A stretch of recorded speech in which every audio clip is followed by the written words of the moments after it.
Tu aimeras le Seigneur ton Dieu de tout ton cœur, de toute ton âme, de toute ta pensée.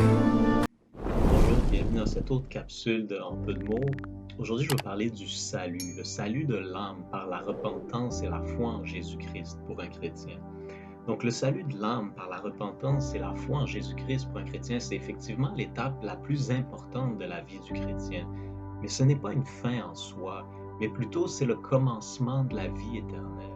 Et c'est vrai que le salut, c'est la fin de notre ancienne vie charnelle, mais ce n'est que le commencement de notre nouvelle vie en Dieu. Donc, comme un enfant qui vient au monde, il faut comprendre, il doit suivre les étapes ou le processus normal du cours de la vie. Donc, l'enfant, il doit commencer par se nourrir au lait pour recevoir les protéines qui vont le faire grandir. Ensuite, il doit passer à de la nourriture plus solide, plus consistante, comme la viande pour le fortifier. Et après ça, il doit aller à l'école de la vie, apprendre de ses professeurs et de ses parents et passer des examens pour réussir à graduer, à obtenir ses diplômes. Et ensuite de ça, il commence à travailler dans son domaine ou selon ses capacités et à maturer en prenant de l'expérience de vie. Et ensuite, à l'âge mature, il se marie pour fonder une famille, faire des enfants, devenir parent à son tour. Et après ça, il doit éduquer ses enfants qu'il a mis au monde. Et une fois que les enfants sont matures, ils vont quitter la maison pour aller faire leur vie, fonder leur famille à leur tour. Et l'adulte finit par prendre sa retraite pour se reposer de son travail, du labeur de ses œuvres, et finalement pour ensuite mourir. Donc ça, c'est le cours naturel de la vie en général.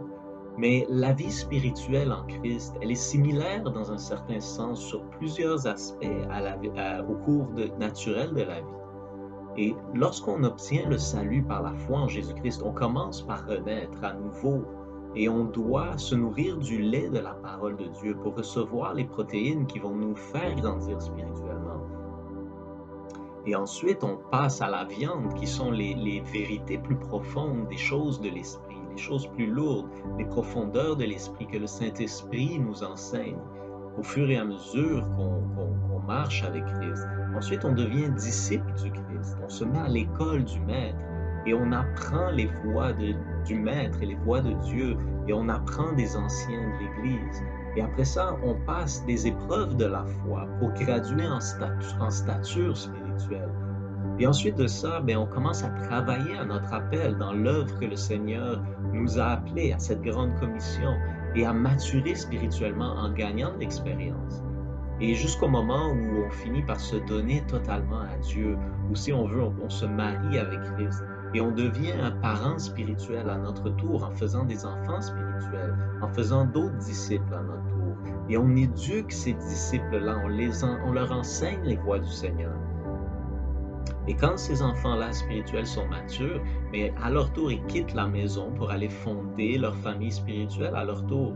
Et nous, on entre dans le repos de nos œuvres pour finalement, lorsque le moment sera arrivé, pour finir sa course dans la félicité éternelle, dans la présence de Dieu, au paradis, où on va voir Jésus face à face. Donc, en résumé, le salut, ce n'est pas une fin en lui-même, mais ce n'est que le commencement d'une nouvelle vie éternelle et d'un pèlerinage éternel dans la connaissance de Dieu et de son Fils Jésus-Christ. Donc, restons toujours humbles devant Dieu et les uns avec les autres, parce qu'aucun de nous est arrivé. Okay? On arrivera seulement lorsqu'on sera dans la présence de Dieu.